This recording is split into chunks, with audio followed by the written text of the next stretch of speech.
اعوذ باللہ من الشیطان الرجیم بسم اللہ الرحمن الرحیم نحمدہ ونصلی علی رسولہ الکریم۔ انتہائی قابل احترام سامعین اور مجھ سے اچھے لوگوں، السلام علیکم ورحمۃ اللہ وبرکاتہ۔ فلسطین کے جو معاملات ہیں ان سے دل بڑا بوجھل ہے اور ہر مسلمان پریشان ہے، جیسا بھی مسلمان ہے۔ اور یہ جو عید گزری وہ عید اس افسوسناک واقعے کے پس منظر میں اس طرح نہیں گزری، کیونکہ رمضان میں واقع ہوا اور اس کے بعد دن بدن فلسطینیوں پر مظالم ہو رہے ہیں۔ تو میں چاہتا ہوں کہ سب سے پہلے یہ جو بنی اسرائیل ہیں ان کا جو کریکٹر اور کردار ہے جو قرآن نے بیان کیا ہے اور قرآن کی آیات سے ہے، اس کو تھوڑا سا گزارش کر دوں۔ پہلے تو یہ ہے کہ سورہ بقرہ کی آیت نمبر 57 سے 61 میں ان پہ اللہ تعالیٰ نے بڑی نعمتیں اتاری۔ اس میں یہ بھی تھا جو مفہوم ہے کہ من و سلوہ اتارا گیا، اور وہ معنی یہ تھا کہ کوئی چیز درختوں کے پتوں پہ جمع ہو جاتی تھی میٹھی، جو لے لیتے تھے، اور سلوہ جو بٹیر آتے تھے انہیں قریب ان کو کھا لیتے تھے۔ لیکن کفران نعمت کے عادی ہیں، وہاں بھی انہوں نے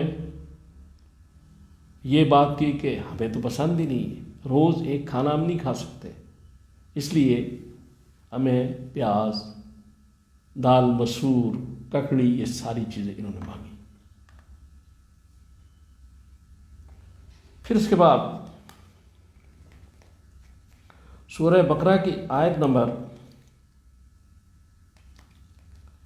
67 سے 71 تک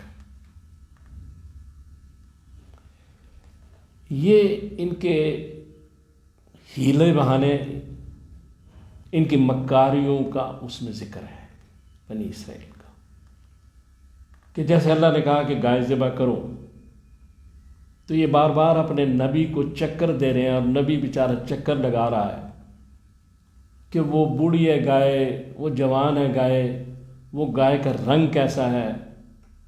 پھر آخر میں بڑی مشکل سے انہوں نے اس گائے کو ذبح کیا، اور قرآن کا جو مفہوم یہ بتاتا ہے کہ دل ان کا نہیں کرتا تھا ذبح کرنے کو، لگتا نہیں تھا کہ ذبح کر دیں۔ یہ میں ان کا کریکٹر قرآن کی روشنی میں آپ سے گزارش کر رہا ہوں۔ پھر اس کے بعد اللہ تعالیٰ نے بے شمار جگہ اپنی نعمات کا ان پہ ذکر کیا ہے بنی اسرائیل پہ، اور سورہ بقرہ کی آیت نمبر 49 سے 51 تک دو بڑی اہم باتیں کی گئیں۔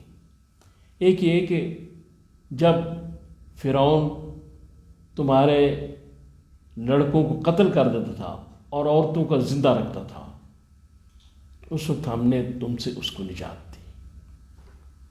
اور پھر آگے فرمایا گیا کہ جب دریا میں سے گزرنا تھا تو ہم نے دریا کو پھاڑ دیا اور تم اس میں سے گزر گئے، اور فرعون کو ہم نے ڈبو دیا۔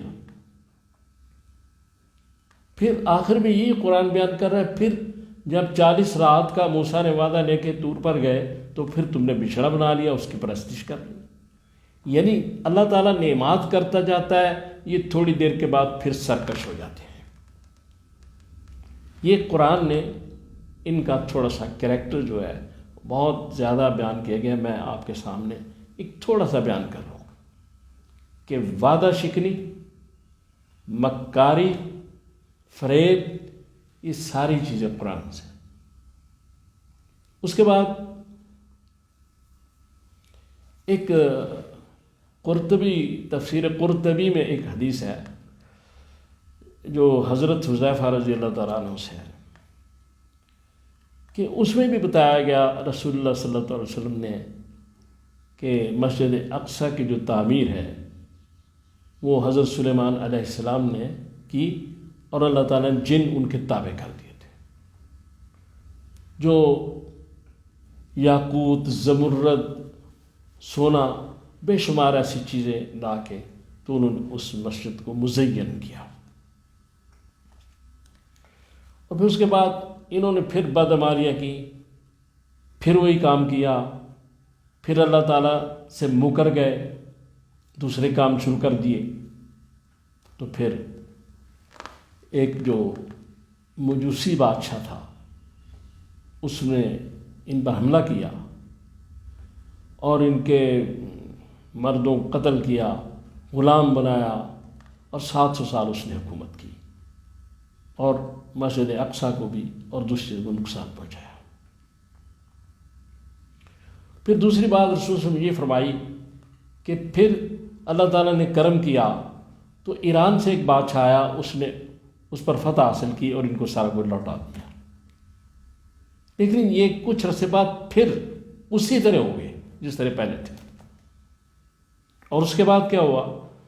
اس کے بعد یہ ہوا کہ وہ جو تھا روم کا بادشاہ قیصر روم، اس نے ان پر حملہ کیا، پھر ان کو ذلیل و رسوا کیا اور سارے ہیرے جواہرات اور جو چیزیں وہ تھی وہ لے کے چلا گیا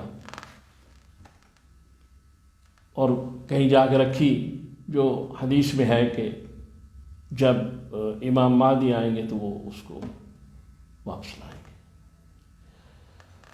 یہ تھوڑا سا خلاصہ، بات بہت لمبی ہے لیکن تھوڑا سا خلاصہ قرآن اور حدیث کی روشنی میں میں نے بنی اسرائیل کا پیش کیا ہے کہ قوم کیسی ہے، ان کا کریکٹر کیسا ہے. وعدہ شکن ہے، اللہ سے وعدہ کر کے پھر جاتے ہیں، نبیوں کو قتل کرتے رہے. تو آج یہ جو مظالم کر رہے ہیں، آج جو ظلم ڈھا رہے ہیں، رمضان میں انہوں نے مسجد اقصیٰ میں نمازیوں کو شہید کیا. یہ تو ایک بات ہے، لیکن سوچنے کی بات یہ ہے کہ دنیا کے بڑے بڑے ممالک خاموش تماشائی کیوں ہیں؟ کئی بڑی بڑی طاقتیں، ان کی زبانیں گم کیوں ہیں؟ وہ جو قومیں جو حقوق انسانیت اور حقوق انسانی کا پرچار کرتے ہوئے نہیں تھکتی، بلکہ جانوروں کے حقوق کی حفاظت کی پاسداری کرتی ہیں، حقوق انسانی کا خیال رکھتی ہیں، کیا ان کو نظر نہیں آتا کہ فلسطین میں کیا ہو رہا ہے؟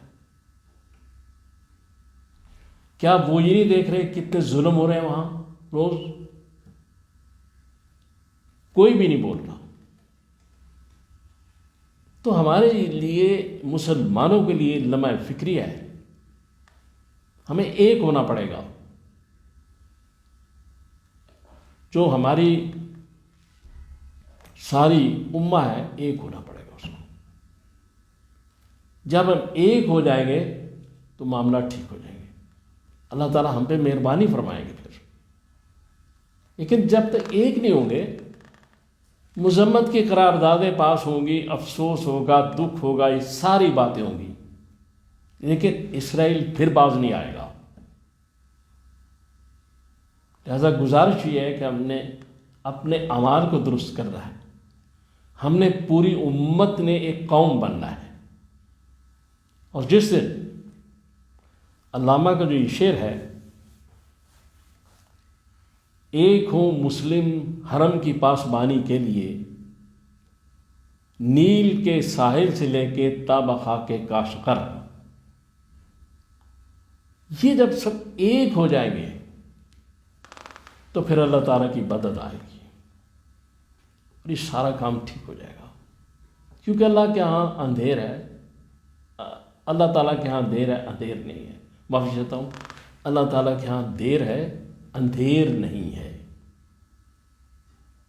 اس لیے یہ بات سمجھنے کی ہے کہ اللہ تبارک تعالیٰ موجود ہیں، ہر جگہ موجود ہیں، کوئی شے ان سے چھپی ہوئی نہیں، ہر شے دیکھ رہے ہیں، مالک ہیں، خالق ہیں، وارث ہیں، سب کے مالک خالق وارث ہیں۔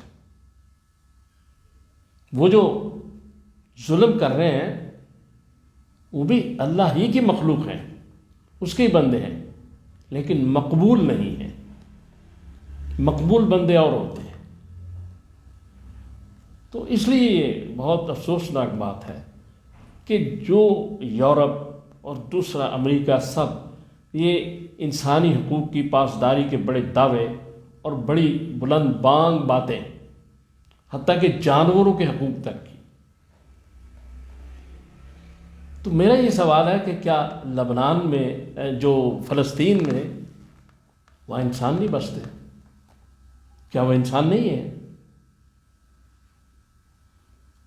ایسا سوال صرف یہ ہے۔ میں آج تھوڑا سا وہ دکھ اور اس کرب کی وجہ سے کچھ میری زبان بھی فمبل کر رہی ہے، جس کے لیے پھر معافی چاہتا ہوں۔ تو گزارش صرف یہ ہے کہ ہم کب تک یہ چیزیں دیکھتے رہیں گے، کب تک سنتے رہیں گے؟ انشاءاللہ اللہ ہماری مدد فرمائے گا، لیکن ہم نے اپنے آپ کو ٹھیک کرنا ہے۔ جب تک ہم صحیح سمت کی طرف نہیں جائیں گے، معاملہ ٹھیک نہیں ہوگا۔